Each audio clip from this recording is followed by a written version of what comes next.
I'm sure you guys have heard the old saying, you can't choose your family, but you can choose your friends.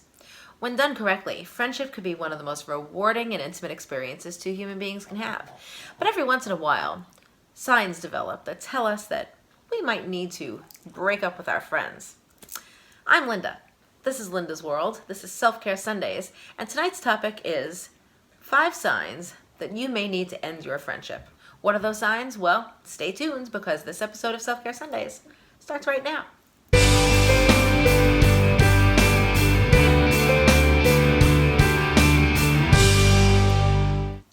Ending a friendship may be the topic of tonight's video, but first I'd like to say that there's a relationship that I have with 74 people to date that I hope never comes to an end. And that's the relationship I have with you guys, my subscribers. Thank you so much for your support. Now, if you're not a subscriber yet, why don't you go ahead and hit the subscribe button down below so you too can become a member of Linda's World. And while you're at it, hit the notification bell so you can be alerted when new videos appear on this channel. Now, Linda's World is an inspirational channel, a place where you can come to get the tools you need to live your best life, even when you're not exactly living your best life. And now, Self-Care Sundays presents 5 signs it's time to end your friendship. Now, there's a lot of literature out there, about how to break up with a romantic partner, okay? Signs you're headed for divorce. You need to break up with this person all the time. But there's no manual for how to break up with your friend, or furthermore, how to know that it's time to do so. Now, of course, you're going to ask me, Linda, how does this fall under the category of self-care? Well, self-care is so much more than what we've seen in magazines and Facebook news feeds and such. It's more than the meme of the tired mom needing a glass of wine. It's more than people telling us to go do our nails and practice some yoga. True self-care at its core doesn't cost a dime. True self-care, you don't even need to leave the house. All it is an internal belief, a true understanding of the fact that you are a human on the planet who has needs and that you deserve to have those needs be met. Okay? Then, when you attend the yoga class, then when you drink that glass of wine, and you feel that it's been earned because of your place in humanity, that is self-care. Now, of course, friends are supposed to foster this sense of self-worth for us. Friends are supposed to make us feel as though we belong on the planet and that they're happy to see us here. Okay? But every once in a while, we find ourselves in a situation where we've been friends with a person for months, years, even decades, and we start to note signs that this friendship is not actually really supposed to continue because these people aren't being our friends and fostering our sense of self-worth. What are these signs? Well, the first one is that your friend is never there for you, despite the fact that you're always there for them. What do I mean by that? Well, real life happens, okay? It's the morning of your birthday dinner and your friend wakes up with the flu so they can't attend. That's a humanity thing. That's fine. It's all good. That's not what I'm talking about. We're supposed to go out on Friday night. You can't get a babysitter. You have to cancel. Understandable. That's life. I'm talking about the person who constantly puts you in the position of therapist for them, but they don't return the favor. A perfect example I have is a friend of mine. It was nearly 20 years ago that I was very... the word can only be described as brutal. I was brutally broken up with by a boyfriend. And it was about 9 o'clock on a Sunday night when this occurred. And at about 9:30, I called the woman who was at the time my closest friend to vent about the situation. And from about 9:30 to about 9:40, we discussed my breakup. And then stayed on the phone until 3 a.m. on a work night discussing her relationships. Oh yeah, that's what I'm talking about. I'm talking about the person who doesn't show up for you. The person who doesn't show up physically, spiritually, emotionally. Celebrate your successes, mourn with you in your failures. Stand with you at the gravesite when you lose a loved one, but also celebrate your milestone birthdays. Be there for something as simple as when you get a raise, or something as complicated and horrible as when you're getting a divorce. You know what I'm talking about? Okay, good. The next sign. Your friend has become your competitor. Ladies and gentlemen, friendship is not the Olympics, okay? It is not a Red Sox versus Yankees game. So your friend is supposed to root for you to succeed. But you can tell that it's time to end your friendship when this person doesn't root for you to succeed. In fact, kind of roots for you to fail because your success is their failure, that they are less than you in their eyes if you accomplish something. This is the kind of person who will tell you that they lost 12 pounds after you tell them you lost 7, just so they could have one up on you. This is the person who will brag about their romantic entanglements and make themselves out to sound really awesome while you knowingly sit there single. Okay? The person who will tell you how much money they make at work when you tell them that you've just gotten a raise. This is competition. And our friends are not our competitors. Now, a little healthy competition is wonderful. That's what keeps our economy afloat. That's what helps sports teams to stay in business, okay? But your friend is not your competition. Your friend is supposed to root for you to succeed, and you're supposed to do it back at him, okay? And if that's not happening, maybe it's time to end that friendship, okay? For a lot of people, that competition thing is a deal breaker. Now, the next sign is that your friend is consistently dishonest. Now, dishonesty comes in many forms, and of course it's a matter of degree. We've always told little white lies to people. That's, again, what keeps the world turning. You'll tell a person that you're 3 blocks away when you're really 5 blocks away because you're running late and you don't want to hear about it. That's not the dishonesty I'm talking about. I'm talking about a person who consistently lies about stuff that's important. For example, remember that girl? That girl I told you about on the phone there when I had broken up with my boyfriend? Well, I found out some years later that she was incredibly dishonest as well. She'd broken 2 of these rules because, remember I told you that I'd just been dumped by that boyfriend? Well, I found out that that girl had been sleeping with that boyfriend. I said it. Yep, my best friend and my boyfriend had done things behind my back. That's the dishonesty I'm talking about. If your friend lies to you, cheats you, steals from you, okay? Your friend, you're not the ATM. If your friend needs some money and you give it to them, that's fine. But if your friend is taking your money, that's a problem. Taking your prescription medication, taking your possessions, defacing your possessions.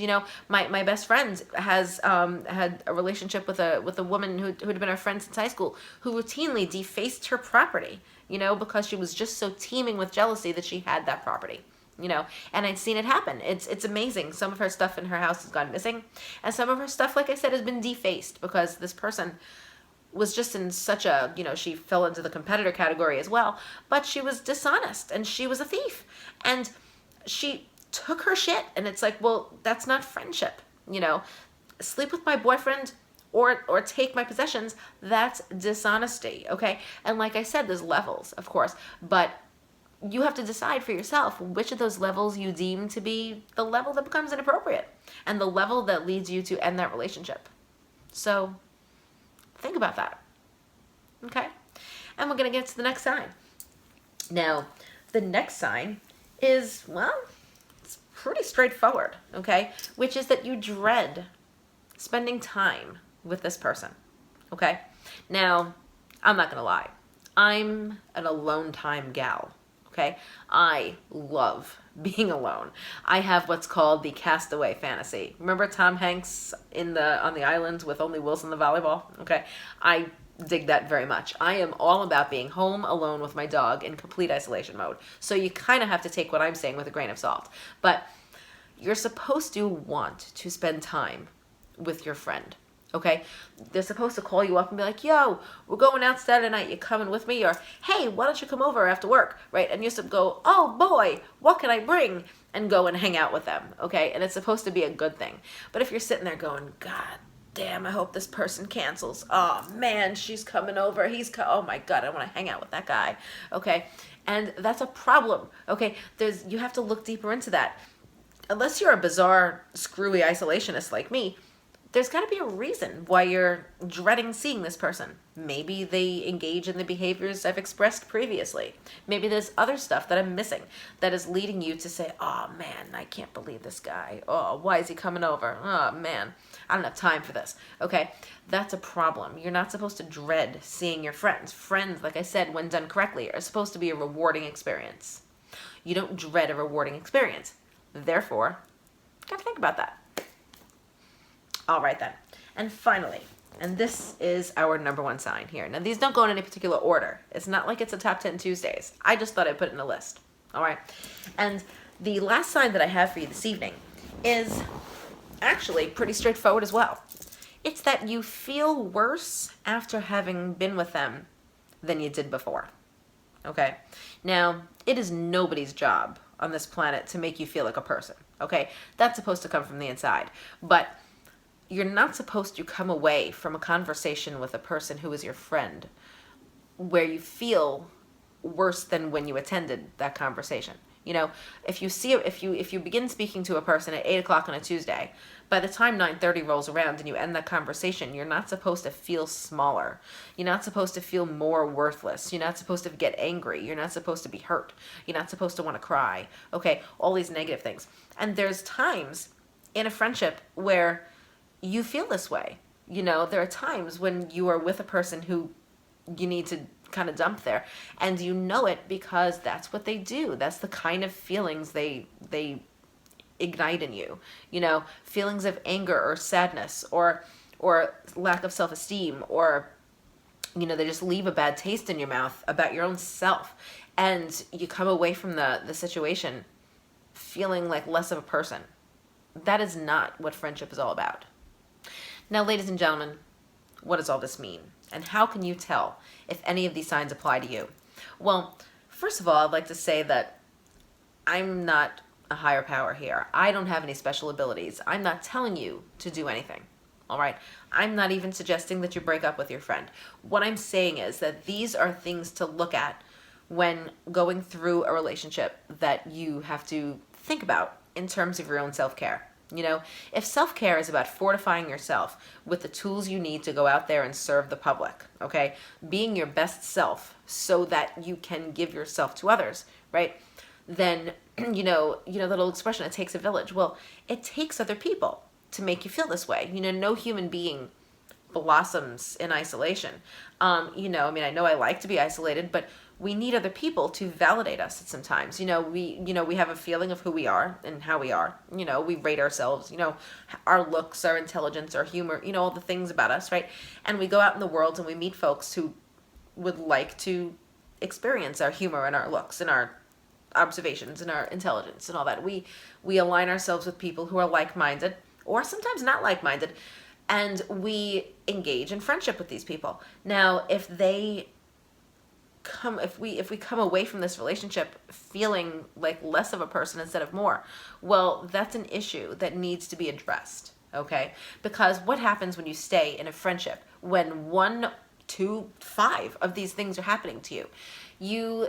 First of all, nobody needs, you know, like the old expression, with friends like this, who needs enemies?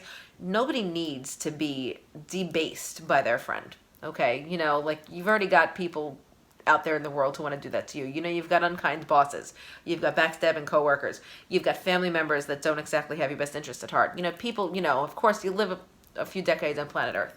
You're going to have people who don't like you, who you don't like back. So if you're going to have that happen with them, how the hell are you going to have that happen with your friend? You know, like, how is that healthy? It's not, okay? And furthermore, a person who relies on public opinion, you know, like, we're supposed to be caring less and less what people think as the years go on, but of course we all know there are people who get a lot of personal validation from others, right? And so if you have this person in your ear all the time, making you feel worse about yourself, lying to you, cheating you, stealing from you, you know, dumping their problems on you and assuming you have none, consistently not showing up for you, right, then you've got an issue, because it's going to impact your own self-worth. And then where's your self-care? Where is your belief that you're deserving of the glass of wine or the yoga class? Like I said earlier, you know, it's not going to be there, because you've got this person in your ear telling you, without really telling you, that you don't deserve it. Okay? That is not what friendship is all about. Now, I'm not going to belabor this point. Like I said, I have the ability to belabor a point. I know. Okay? I can hear myself talk. But what I'm saying to you tonight is sound, because I want to tell you, 43 years on planet Earth, I gotta tell you, I have trouble making friends. Okay? I've not always been the most popular person. I have an entire video up about my bullying experience that I experienced from K through 8. Okay? And so I come at this with my own grain of salt. But I'll tell you, I'd rather be alone than in bad company, you know? And maybe the reason why, after a certain number of years, I find myself with a narrow list of friends is because I'd rather be alone than in bad company. I follow this list, and I determine whether or not a person is worthy of my time based on our relationship and our treatment of each other. Now, when I meet a new person, I am willing to give them my all. I assume that they are a top-notch human being, that they get 100% until they tell me differently. Okay? And unfortunately, people kind of tell you differently sometimes. They start chipping away at that 100% until finally you say, I'm kind of done talking to you. Now, a lot of people stay with friends, and this is my final point for the evening. A lot of people stay in relationships with friends out of longevity. My mother and her friend Vicky met on bicycles when they were 10 years old in Brooklyn, New York. They are now 64, okay, and still friends to this day.